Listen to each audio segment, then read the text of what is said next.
आपका जो registration process से लेके अभी तक 10th 12th की मार्कशीट, कभी अगर 12th नहीं है तो 10th, और पासपोर्ट, अगर पासपोर्ट नहीं है तो आधार कार्ड। ये 2 डॉक्यूमेंट चाहिए रजिस्ट्रेशन के लिए भी, एडमिशन लेटर के लिए भी, इन्विटेशन लेटर के लिए भी, और वीज़ा लगाने के लिए भी। एक कंफर्टेबल एनवायरनमेंट प्रोवाइड करते हैं कि जाने से पहले आप सबसे मिल सकते हैं, जो आपके साथ जाने वाले हैं वो कहाँ के हैं, कैसे हैं, क्यों है।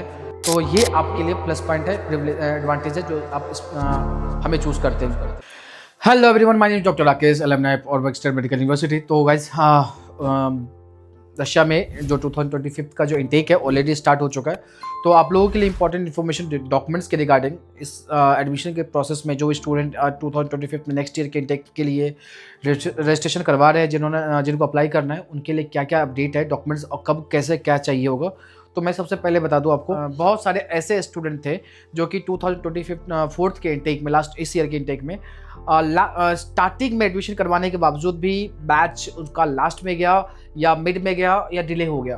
क्यों? क्योंकि उसमें बहुत सारे ऐसे मोस्टली जो स्टूडेंट के जो डिले होने की वजह ये था कि उनके पास पासपोर्ट सही टाइम पे नहीं आ पाया, पासपोर्ट के लिए अपॉइंटमेंट नहीं मिल पाया, और पासपोर्ट नहीं मिलने की वजह से वो स्टार्टिंग एडमिशन होने के बावजूद भी फर्स्ट बैच में नहीं जा पाए।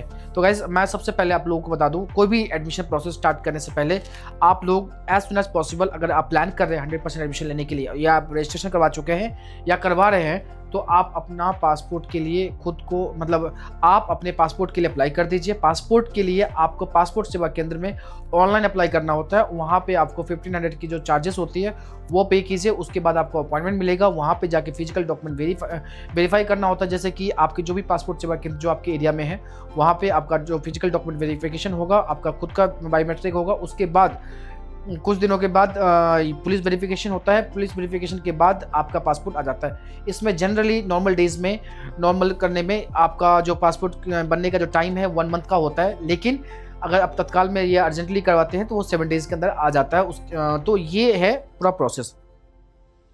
अब पॉइंट ये आता है कि कोई भी स्टूडेंट जो ऑलरेडी एडमिशन के लिए प्रोसेस के लिए अप्लाई कर चुका है या माइंडसेट कर रखा है, जब भी आपके पास फ्री टाइम है, जब भी आप बिल्कुल, अभी ऐसा नहीं आज ही करवा लेना है, जब भी आप बिल्कुल प्लान कर सकते हो। या देखो, होता क्या है, किसी किसी स्टूडेंट के पास में वो स्टूडेंट होता है दिल्ली में रहते हैं एजुकेशन के लिए, किसी और स्टेट में होता है, और उसका जो होम स्टेट है जहाँ पे उसको पासपोर्ट के लिए अप्लाई करना है या डॉक्यूमेंट वेरिफिकेशन करवा, देखो आप कोई भी स्टूडेंट कहीं भी करवा सकता है अपना डॉक्यूमेंट फिजिकल वेरिफिकेशन, बट जो वेरीफाई होगा वो आपके होम स्टेट से ही होगा। लेकिन कोई अपने नेटिव प्लेस से करवाना चाहता है तो वो प्लान कर ले कि नेक्स्ट टाइम जब भी वो विजिट करेगा अपने होम टाउन में या कहीं पे भी जहाँ पे उसको पासपोर्ट बनवाना है, तो पहले से प्लान कर ले ताकि डिले ना हो जाए।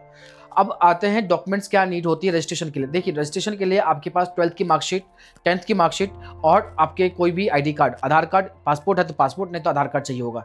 ये 3 डॉक्यूमेंट, मतलब 2 डॉक्यूमेंट, एक स्कूल की डॉक्यूमेंट अदर 10th और 12th प्लस में आधार या पासपोर्ट, ये 2 डॉक्यूमेंट चाहिए होता है रजिस्ट्रेशन करवाने के लिए।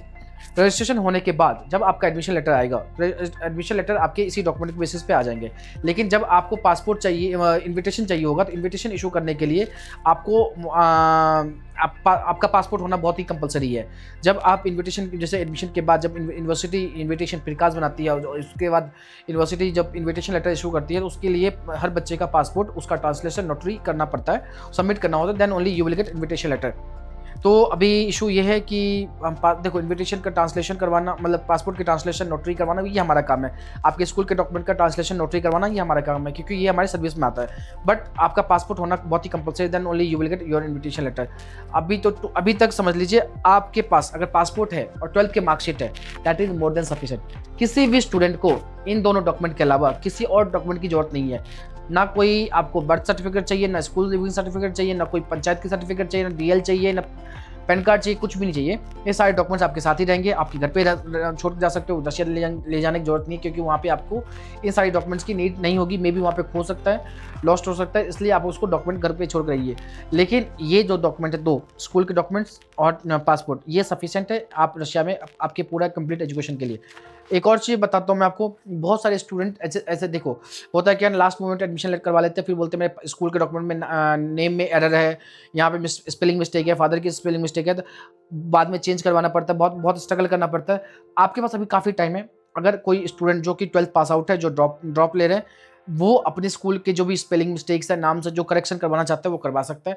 ये आपके लिए एडवांटेज है कि आप बाद में अपना टाइम वेस्ट ना करके अभी करवा लोगे, ठीक। बाद में जब पासपोर्ट सबमिट करते हो उसके बाद वीज़ा लगाने के लिए सिर्फ 2 चीज़ और एक्स्ट्रा चाहिए। वो आपकी एक पासपोर्ट साइज़ फ़ोटो, जो कि वीज़ा लगाने की रशिया के वीज़ा लगाने के लिए क्राइटेरिया होता है, उस क्राइटेरिया को फिल करें, एंड एक एचआईवी रिपोर्ट, जो कि एचआईवी रिपोर्ट 3 मंथ तक वैलिड होता है आपके वीज़ा लगाने के लिए। तो इसलिए एचआईवी रिपोर्ट और ये फोटो जो है वो आपके इनविटेशन के आने से कुछ दिन पहले या एडमिशन लेटर आने के बाद, या जब बता दिया जाएगा कि इनविटेशन लेटर आने वाला है और आपसे मांगा जाएगा, तभी आपको इनविटेशन लेटर बनाने के टाइम पे एचआईवी रिपोर्ट करवानी होगी। नहीं तो कभी कभी क्या होता है, बच्चे बहुत पहले अभी से करवा लेंगे एचआईवी रिपोर्ट, बाद में एक्सपायर हो जाता है, फिर दोबारा करवाना है, तो इसको अवॉइड कर सकते हैं। कभी कभी आजकल रशिया में बहुत सारी यूनिवर्सिटीज़ में फिटनेस सर्टिफिकेट, वैक्सीनेशन के सर्टिफिकेट, ये सब भी बनवाना पड़ता है, तो उसमें ज़्यादा कुछ इशू नहीं है, उसमें हम लोग हेल्प कर देते हैं। एज में हम लोग खुद डॉक्टर्स हैं और हमारी जो स्टैम्प है, जो हमारी जो डिग्री है वो वैलिड है आपके ये सारे काम करने के लिए, ये हेल्प करने के लिए। तो then in this situation we will help you. अगर आपके पास कोई भी वैक्सीनेशन सर्टिफिकेट की जरूरत है या कोई और सर्टिफिकेट, मेडिकल फिटनेस सर्टिफिकेट, अगर कुछ भी डिमांड किया जाता है तो वो हमारे हेडेक है, हम आपको हेल्प करेंगे। तो आपका जो रजिस्ट्रेशन प्रोसेस से लेके अभी तक 10th 12th के मार्कशीट, कभी अगर 12th नहीं है तो 10th, और पासपोर्ट, अगर पासपोर्ट नहीं है तो आधार कार्ड, ये 2 डॉक्यूमेंट चाहिए रजिस्ट्रेशन के लिए भी, एडमिशन लेटर के लिए भी, इन्विटेशन लेटर के लिए भी, और वीज़ा लगाने के लिए भी। और बाकी और भी कोई डॉक्यूमेंट ले जाने की ज़रूरत नहीं है। तो जैसे कि आप पासपोर्ट और या 12th की मार्कशीट सबमिट करोगे, वीज़ा लगा के, तो डिपार्चर से पहले हम लोग एक प्री डिपार्चर सेरेमनी करते हैं। आप हमारे इवेंट, बहुत सारे इवेंट देखे होंगे आपने, जहाँ पे हम लोग ये इवेंट करते हैं। बहुत बड़ा प्रोग्राम होता है जिसमें बहुत सारे पेरेंट्स, बच्चे, स्टूडेंट्स सब आते हैं, गेट टुगेदर होता है। तो उसमें आपको सारे डॉक्यूमेंट्स आपके जो ओरिजिनल है वो सारे आपको हैंड ओवर कर दिया जाता है। तो ये एक बेस्ट एक्सपीरियंस होता है वहाँ पे गेट टुगेदर करने का, क्योंकि वहाँ पे हर पेरेंट्स, हर बच्चा अलग अलग स्टेट से आते हैं। जाने से पहले जो इमोशनली जो लोग इमोशनल साइड होता है या स्ट्रेस में होते हैं कि जाने के बाद कैसा होगा, एक कंफर्टेबल एनवायरनमेंट प्रोवाइड करते हैं कि जाने से पहले आप सबसे मिल सकते हैं, जो आपके साथ जाने वाले हैं वो कहाँ के हैं, कैसे हैं, क्यों है। तो ये आपके लिए प्लस पॉइंट है, एडवांटेज है जो आप हमें चूज़ करते हैं। गाइज टिल देन अभी एडमिशन की प्रोसेस ऑलरेडी स्टार्ट हो चुकी है, रजिस्ट्रेशन प्रोसेस आप अप्लाई कर सकते हैं रजिस्ट्रेशन के लिए। रशिया की जो भी यूनिवर्सिटीज रजिस्ट्रेशन है आप करवा सकते हैं। कमेंट सेक्शन में पूछिए, मैं कोशिश करूंगा कि आपकी सारी क्वेरीज के आंसर कर सकूं। और जो भी आप वीडियोस देख रहे हैं प्लीज़ लाइक कीजिए, शेयर कीजिए एंड सब्सक्राइब कीजिए। Thank you so much.